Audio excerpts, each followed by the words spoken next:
12 ಜಿಲ್ಲೆಯೊಳಗೆ ಕನಿಷ್ಠ 12-13 ಜನ ಮಂತ್ರಿ ಸ್ಥಾನವನ್ನು ಕೊಡಬೇಕು. ಅದರಲ್ಲಿ ಪ್ರಮುಖವಾಗಿ ವಿಜಯಾನಂದ ಕಾಶ್ಯಪ್ಪನವ್ರಿಗೆ ಕೊಟ್ರೆ ಈ ನಮ್ಮ ಉತ್ತರ ಕರ್ನಾಟಕ ಭಾಗದಾಗ ಹೆಚ್ಚಿನ ಅನುಕೂಲ ಆಗುತ್ತೆ ಅಂತ ಹೇಳಿ ನನ್ನೆಲ್ಲ ಅಭಿಪ್ರಾಯವನ್ನು. ಅದಕ್ಕೆ ಅವರು ಈ ಪಕ್ಷ ಈ ಮೊನ್ನೆ ನಮ್ಮ ನಡೆದ ಉಪಚುನಾವಣೆಯಲ್ಲಿ ಕೂಡ ಅವ್ರದ್ದು ಶ್ರಮ ಬಹಳ ಇದೆ. ನಮ್ಮ ಜೊತೆ ಅವರು 1 ತಿಂಗಳು ಇಲ್ಲೇ ಅಡ್ಡಾಡಿ, ನಾವು ಅವ್ರ ಜೊತೆಗೆ ಅಡ್ಡಾಡಿ ಮುಖ್ಯಮಂತ್ರಿಗಳ ಕಾರ್ಯಕ್ರಮ ಮಾಡಿ ಎಲ್ಲವನ್ನು ನಾವು ಪಕ್ಷದಿಂದ ಅತಿ ಹೆಚ್ಚು ಮತದಿಂದ ಗೆಲ್ಲಿಸಿದ್ದೇವೆ. ಆದ್ರಿಂದ ಈಗ ನಾನು ಸರ್ಕಾರಕ್ಕೆ ಡಿ.ಕೆ. ಶಿವಕುಮಾರ್ ಸಾಹೇಬ್ರಿಗಾಗ್ಲಿ, ಸಿದ್ದರಾಮಯ್ಯ ಸಾಹೇಬ್ರಿಗಾಗ್ಲಿ, ಆಮೇಲೆ ನಿನ್ನೆ ನೂತನವಾಗಿ ಅಧ್ಯಕ್ಷರಾಗಿರ್ತಕ್ಕಂಥ ನಮ್ಮ ಹರಿಪ್ರಸಾದ್ ಸಾಹೇಬ್ರಿಗಾಗ್ಲಿ, ಅವು ಮಲ್ಲಿಕಾರ್ಜುನ್ ಖರ್ಗೆ ಸಾಹೇಬ್ರು ಎಲ್ಲರಿಗೂ ನಾನು ಮನವಿ ಮಾಡೋದು ಏನಂತಂದ್ರೆ, ವಿಜಯಾನಂದ ಕಾಶ್ಯಪ್ಪನವರಿಗೆ ನೀವು ಮಂತ್ರಿ ಸ್ಥಾನ ಕೊಟ್ರ ಬರೀ ಸರ್ಕಾರಕ್ಕೆಲ್ಲ ಜನರಿಗೆಲ್ಲ ಪಕ್ಷಕ್ಕೂ ಒಂದು ಬಲ ಬರ್ತದೆ ಅನ್ನುವಂತ ಅಭಿಪ್ರಾಯ ನಂದಾಗಿದೆ ಅಂತ ತಿಳ್ಕೊಂಡು ಅವ್ರಿಗೆಲ್ಲರೂ ಕೂಡ ಮನವಿ ಮಾಡಿ, ನಿಮ್ಮ ಮುಖಾಂತರ ಎಲ್ಲರಿಗೂ ಮನವಿ ಮಾಡಿ ನಾನು 2 ಮಾತು ಮುಗಿಸ್ತೇನೆ. ಜೈ ಹಿಂದ್, ಜೈ ಕರ್ನಾಟಕ. ನಮ್ಮವ ತಮ್ಮವನ್ನಕತ್ತಾರೆ ಇರ್ಲಿ. ಯಾಕಂದ್ರೆ ನಾವು ಕೊಟ್ಟ ಭಾಗ್ಯಗಳಿಗೆ ಬಿಟ್ಟಿ ಭಾಗ್ಯ ಅಂದ್ರು, ಅವು ಬಿಟ್ಟಿ ಭಾಗ್ಯ ಇಡೀ ದೇಶದ ತುಂಬ ಅವ್ರವ್ರ ಚುನಾವಣೆ ಫ್ಯಾಕ್ಟರ್ ಆಗಿಬಿಟ್ಟು ಹಿಂಗ. ಯಾಕಂದ್ರೆ ಕಾಪಿ ಮಾಡಕ್ಕೂ ಯೋಗ್ಯತೆ ಬೇಕು. ಆ ಕಾಪಿ ಮಾಡುವಂತ ಕೆಲಸ ಕಾಂಗ್ರೆಸ್ ಮಾಡಿರ್ತಾರೆ, ಅದಕ್ಕೆ ನಾವು ಹೆಮ್ಮೆ ಪಡಬೇಕು. ಆದ್ಮೇಲೆ ನಮ್ಮ ಒತ್ತಾಯ ಇಷ್ಟೇ, ಬರುವ ಸಚಿವ ಸಂಪುಟದಲ್ಲಿ ಬಾಗಲಕೋಟೆಗೆ ಪ್ರಾತಿನಿಧ್ಯ ಸಿಗಬೇಕು ಅನ್ನೋದು ಕಾಂಗ್ರೆಸ್ಸಿಗರಾಗಿ ನಮ್ಮ ಒತ್ತಾಯ. ಅದರ ಜೊತೆ ನಮ್ದು ಹಕ್ಕೊತ್ತಾಯ ಅಂತ ಹೇಳಿದ್ರು. ಹಕ್ಕೊತ್ತಾಯದಲ್ಲಿ ಹಕ್ಕು ಐತಿ, ಒತ್ತಾಯ ಐತಿ. ಹಕ್ಕು ಯಾರಿಗೈತಿ? ವಿಜಯಾನಂದ ಕಾಶ್ಯಪ್ಪನವ್ರಿಗೈತಿ. ಒತ್ತಾಯ ಯಾರ್ದೈತಿ? ನಮ್ದೈತಿ. ಅದಕ್ಕೆ ಹಕ್ಕೊತ್ತಾಯ ಅಂತ. ನಾನು ದಿವಂಗತ ಕಾಶ್ಯಪ್ಪನವರು ಅವರು ತೀರೋದ ನಂತರ ಏನು ಉಪಚುನಾವಣೆ ಆಯ್ತು, ಗೌರಮ್ಮ ಕಾಶ್ಯಪ್ಪನವರು ಚುನಾವಣೆ ಆಗಿದ್ರು. ಅದೇ ಹೊತ್ತಿನಾಗ ನಮ್ಮ ರಾಜ್ಯಾಧ್ಯಕ್ಷರು ಅವತ್ತೇ ನಾನು ಕಾಂಗ್ರೆಸ್ ಪಕ್ಷಕ್ಕೆ ನಮ್ಮ ಗಂಜಾಳ ಗ್ರಾಮದಲ್ಲಿ ಸೇರ್ಕೊಂಡಿದ್ದೆ. ಪ್ರಥಮ ಚುನಾವಣೆ ನಾನು ಅತ್ಯಂತ ಚಿಕ್ಕ ವಯಸ್ಸಿನಲ್ಲಿ ಮಾಡಿದ್ದೆ ಯಾವುದಾದ್ರೆ ಅದು ದಿವಂಗತ ಕಾಶ್ಯಪ್ಪನವರು ನಿಧನ ನಂತರ ಗೌರಮ್ಮ ಕಾಶ್ಯಪ್ಪನವರು ಚುನಾವಣೆ ಮಾಡಿದ್ದು. ವಿಜಯಾನಂದ ಕಾಶ್ಯಪ್ಪನವರು ಅವತ್ತಿಂದ ಇವತ್ತಿನ ನೋಡಿದ್ರೆ ನೀವು ಸಾಕಷ್ಟು ಜನಪರವಾಗಿ ಕೆಲಸ ಮಾಡಿದ್ದಾರೆ. ಮರೋಳು ಏತನೀರಾವರಿ ಸಾಕಷ್ಟು ಕಾರ್ಯಗಳನ್ನ ಒಂದು ಕ್ಷೇತ್ರದಲ್ಲಿ ಮಾಡಿದ್ದಾರೆ. ಅದೇ ರೀತಿ ಈ ವೇದಿಕೆ ಮೂಲಕ ನಮ್ಮ ರಾಷ್ಟ್ರೀಯ ಅಧ್ಯಕ್ಷರು, ರಾಜ್ಯ ಅಧ್ಯಕ್ಷರು ಹಾಗೂ ಮುಖ್ಯಮಂತ್ರಿಗಳು, ಮಾಜಿ ಮುಖ್ಯಮಂತ್ರಿಗಳಾದ ಸಿದ್ದರಾಮಯ್ಯ ಸಾಹೇಬರಿಗೆ ವಿನಂತಿ ಮಾಡ್ತೀನಿ, ವಿಜಯಾನಂದ ಕಾಶ್ಯಪ್ ಅವರು ಕೊಟ್ಟರೆ ಈ ಉತ್ತರ ಕರ್ನಾಟಕದಲ್ಲಿ 100ಕ್ಕೆ 100ರಷ್ಟು ಕಾಂಗ್ರೆಸ್ ಪಕ್ಷ ಬಲಪಡಿಸುವಂತ ಒಂದು ಸಂದೇಶ ನೀವು ಕೊಟ್ಟಂಗಾಗತ್ತ. ಯುವಕರಿಗೆ ನೀವು ಏನು ರಾಹುಲ್ ಗಾಂಧಿ ಅವ್ರ ಕನಸಾಗಿದೆ, ಎಲ್ಲ ಯುವಕರಿಗೆ ಅವಕಾಶ ಕೊಡುವಂತ ಏನು ವಿಚಾರ ಐತಿ, ಅದಕ್ಕೊಂದು ಸಹಕಾರಗೊಳ್ಳತ್ತ ಅಂತ ಹೇಳಿ ಈಗ ನಮ್ಮ ಜಿಲ್ಲೆಯ ಎಲ್ಲ ನಾಯಕರಲ್ಲಿ ವಿನಂತಿಸುತ್ತಾ, ಈ ಒಂದು ಕಾಶ್ಯಪ್ಪನವರ ಬಗ್ಗೆ ಹಕ್ಕೊತ್ತಾಯ ಅನ್ನುವಂತ ನಾವು ಹಕ್ಕಿನಿಂದ ಕೇಳ್ತಾ ಇದ್ದೇವೆ. ಕಾಶ್ಯಪ್ಪನವರ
ಎಲ್ಲ ಮಹಿಳೆಯರಿಗೂ ಸ್ಥಾನಮಾನವನ್ನು ಕೊಟ್ಟು ಮಹಿಳೆಯರು ಸಮಾಜದಲ್ಲಿ ಒಳ್ಳೆಯ ಸ್ಥಾನಕ್ಕೆ ಬರಲಿ ಅಂತ ಹೇಳಿ ಮಹಿಳೆಯರಿಗೆ ಒಂದು ಶಕ್ತಿಯಾಗಿ ನಿಂತಿದ್ದಾರೆ.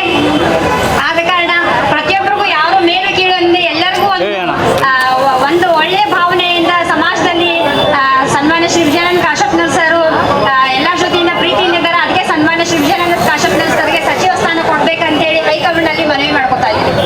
ಸಚಿವ ಸ್ಥಾನವನ್ನ ಕೊಡಲೇಬೇಕು ಅನ್ನುವಂತ ಒಂದು ಹಕ್ಕೊತ್ತಾಯವನ್ನ ಮಾಡ್ತಾ ಇದ್ದೀವಿ.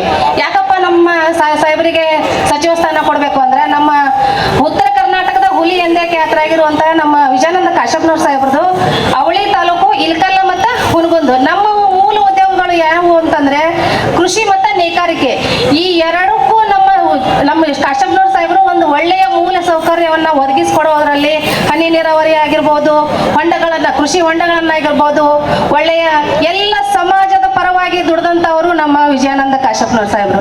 ಈಗ ಇವತ್ತಿನ ದಿನ ಎಲ್ಲ ಸಮಾಜದವರಿಗೂ ಒಂದು ಭವನಗಳನ್ನ ಕಟ್ಟಿಸ್ಕೊಡೋದ್ರಲ್ಲಿ ಅಭಿವೃದ್ಧಿ ಹರಿಕಾರರು ಉತ್ತರ ಕರ್ನಾಟಕದ ಅಭಿವೃದ್ಧಿ ಹರಿಕಾರ ಯಾರು ಅಂತಂದ್ರೆ ವಿಜಯಾನಂದ ಕಾಶಪ್ಪನವರ್ ಸಾಹೇಬರು.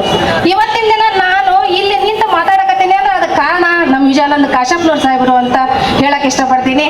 ನೀವು ದಯವಿಟ್ಟು ನಾವು ರಾಹುಲ್ ಗಾಂಧಿ ಅವರಿಗೆ ಆಗಲಿ, ಮಲ್ಲಿಕಾರ್ಜುನ್ ಖರ್ಗೆ ಅವರಾಗಲಿ, DK ಶಿವಕುಮಾರ್ ಸಾಹೇಬರಿಗೆ ಇವತ್ತಿನ ದಿನ ನಾವೆಲ್ಲ ಸಮಗ್ರ ಉತ್ತರ ಕರ್ನಾಟಕದ ಜನತೆ ಮನವಿ ಮಾಡ್ಕೊಳ್ಳೋದು ಏನಪ್ಪಾ ಅಂತಂದ್ರ ನಮ್ಮ ಉತ್ತರ ಕರ್ನಾಟಕದ ಜೊತೆಗೆ ಸಮಗ್ರ ಕರ್ನಾಟಕದ ಒಂದು ಅಭಿವೃದ್ಧಿಯನ್ನು ಮಾಡೋಕ್ಕೋಸ್ಕರ ದಯವಿಟ್ಟು ಅವರಿಗೆ ಕ್ಯಾಬಿನೆಟ್ ದರ್ಜೆಯ ಸಚಿವ ಸ್ಥಾನವನ್ನು ಕೊಡ್ಲೇಬೇಕಂತ ಕೇಳ್ಕೊಂತ ಇದ್ದೀವಿ. ಅವರು ನಮ್ಮ ಅಲ್ಲಿ ಧ್ವನಿ ಆಗ್ತಾರೆ, ನಮ್ಮ ಉತ್ತರ ಕರ್ನಾಟಕದ ಧ್ವನಿಯಾಗಿ ಅವರು ನಿಲ್ತಾರ. ಅದ್ರ ಜೊತೆಗೆ ಹೆಣ್ಣು ಮಕ್ಕಳ ಧ್ವನಿಯಾಗಿ ಅವರು ನಿಲ್ತಾರ. ದಯವಿಟ್ಟು ಅವರಿಗೆ ಒಂದು ಸಚಿವ ಸ್ಥಾನವನ್ನು ಕೊಟ್ಟು